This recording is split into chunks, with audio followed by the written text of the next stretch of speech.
Yan, ngayon mga kaibigan, share ko lang sandali. Yan, magpapalit tayo ng ring at pati yung housing kasi ito ay kinakalawang na. Yan oh. Yan, matagal na kasi itong headlight housing niya at ito yung ring niya. Nauulanan at wala na yung pintura kaya kinalawang. Yan, bali meron ako nabili dito. Yan, ito yung headlight housing. Yan, ito ay hindi stainless. Yan, pininturahan ko lang yan ng kulay itim. Yan, at ito yung ring. Yan, hindi rin to stainless. Hindi katulad dito sa kabila ay stainless yan. Kasi yung stainless may kamahalan. Yan, kaya ito muna yung ilalagay ko. Yan, kapag may budget na siguro, bibili ako ng stainless katulad nito. Yan, hindi ito kakalawangin kasi stainless na. Yan, ito kakalawangin to kapag nawala na yung pintura. Pero matagal pa mangyari yun. Yan. Ang bali yan, babaklasin ko lang to. Itong tatlong tornilyo.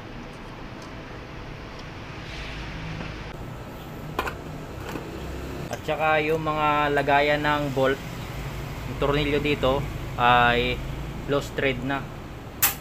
Hindi na siya masyado nahihigpitan, kaya papalitan ko na lang ng bago, buo. Yan, bali nabili ko to sa Lazada. Meron din dun sa Shopee.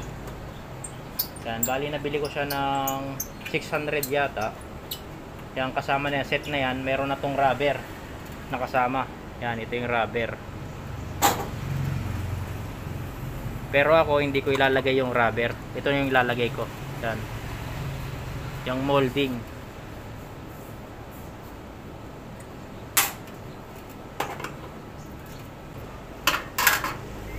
Yan, bali okay na. Yan oh. Kinalawang na. Yan, tatanggalin ko lang to. Yan, ito yung nilagay ko. Imbis na rubber yung ilalagay ko, ito na lang.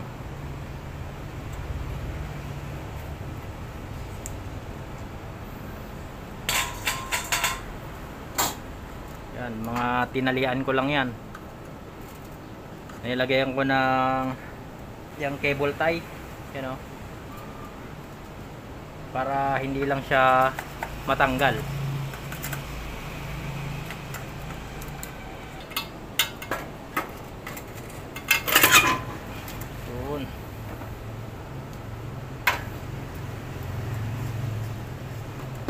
Bali ito nga pala mga kaibigan, nilagyan ko siya ng rubber.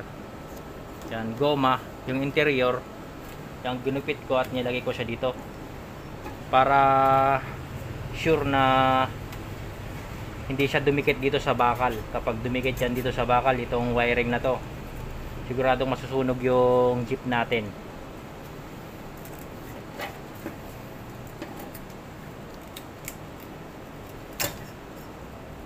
Yan. For safety na rin yan mga kaibigan. Nawala kasi yung rubber na nilalagay dito, kaya ginawan ko na lang siya.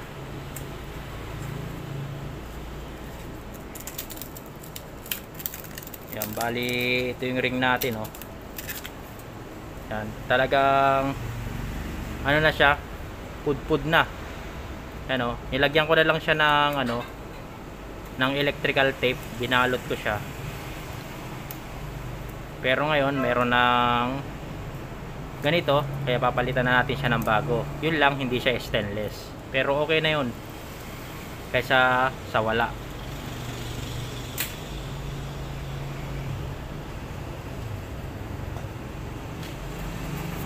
Yan, bali ito tatanggalin ko lang.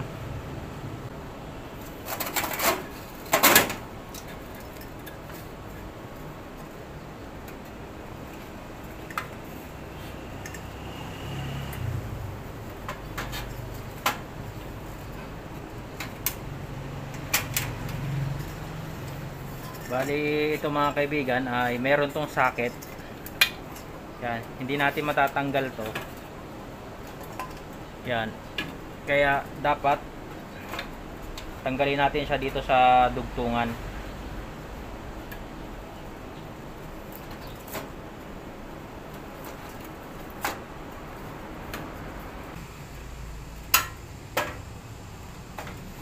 Yun, okay na. Natanggal na natin yung socket. Yan, ito na yung socket. At ito yung lumang housing. Yan. Talagang bulok na. Kinalawang. Yan. Pero dapat mga kaibigan, tandaan nyo yung itong mga wiring. Kung saan nyo siya tinanggal, dapat doon nyo rin siya i-connect. Yan. Ako, nilagyan ko siya ng tanda. Yan. Para hindi siya magkapalit-palit.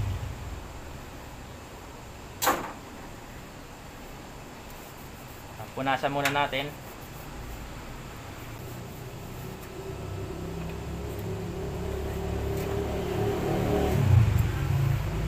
At ilagay natin tong socket dito.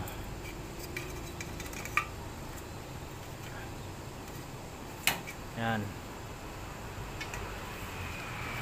At idugtong na natin siya ulit dito.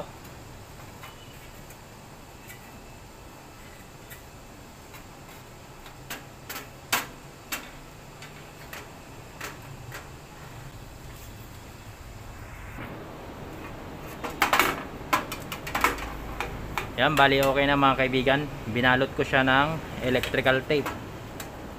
Yan, hanggang dito. Para sigurado hindi siya mabalatan kapag dumidikit siya dito sa gilid-gilid. Yan.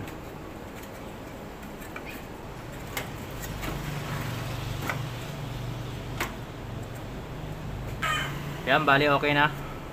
Nailagay ko na yung tornilyo. Yan.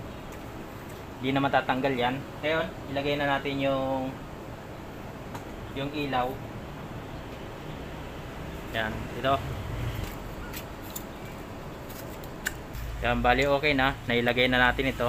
Kaso nga lang, nahirapan tayo sa paglagay na ito.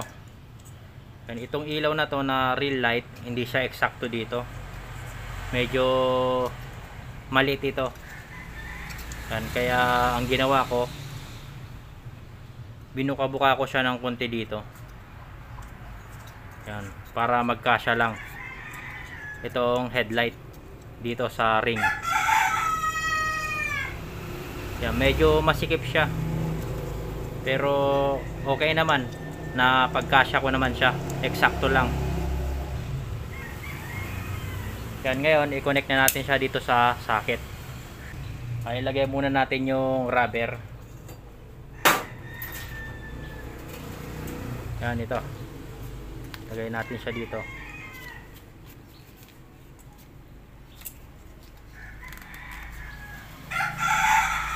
Saka natin i-connect sa socket.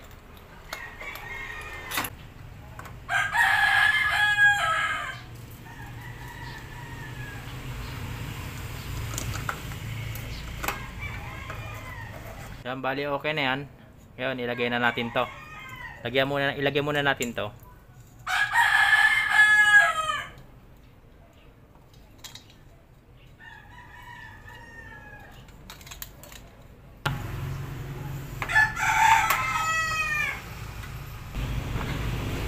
Yun, bali okay na.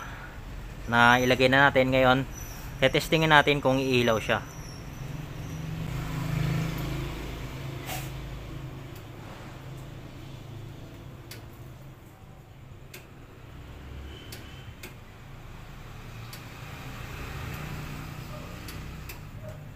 Yan, bali yan mga kaibigan, ayos na. Napalitan na natin ng bago.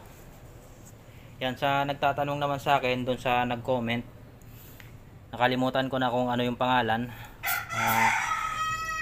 Kung paano ko nilagyan ng kung saan ako kumuha ng connection dito sa flasher. Kapag nag-flasher ako, nakikita ko doon sa loob yung flasher indicator. Yan, katulad nito, kapag nag-flasher ako, nakikita ko siya dito sa loob kung gumagana yung flasher. Yan, madilim lang. Yan, katulad nito, umiilaw. Yan. Lipat ko sa kabila. Yan. Hazard.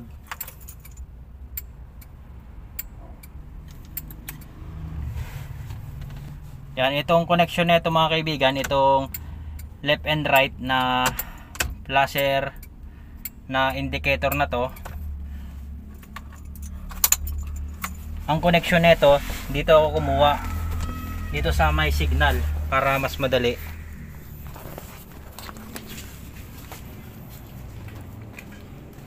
Yan, dito ako kumuha. Dito sa may signal na to, dito sa may flasher. Bali may dalawang wire to. Magkabilaan doon.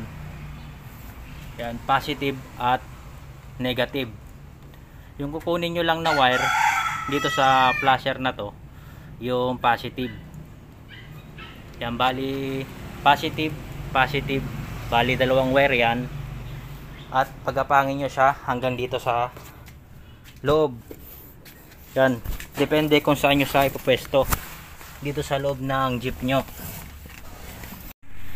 Yan, bali ganito yan mga kaibigan. Yan, bali kunyari ito yung ating signal light. At ito yung light indicator natin.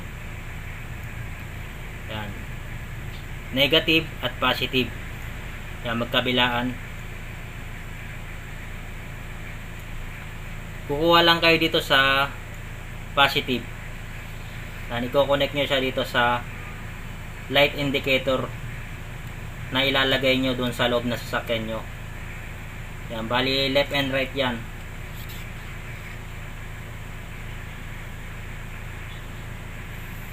Yan, itong isang wire nakadikit yan sa bakal dun sa body ground ng ating sasakyan.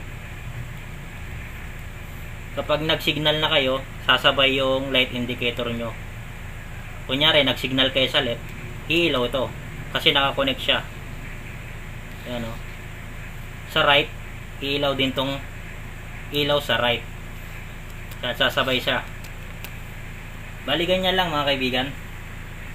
Kaya yung madaling paraan sa paglagay ng ganito, signal indicator. Para alam nyo kapag nagsisignal kayo na gumagana yung signal light nyo. Yung bali hanggang dito lang mga kaibigan. Sana nagkaroon kayo ng konting idea sa sampling video natin ngayon. Yan, at kung nagustuhan nyo yung video na to ay pakitapik naman yung like at pakishare na rin at pakisubscribe na rin. Hanggang sa muli mga kaibigan, God bless and ride safe.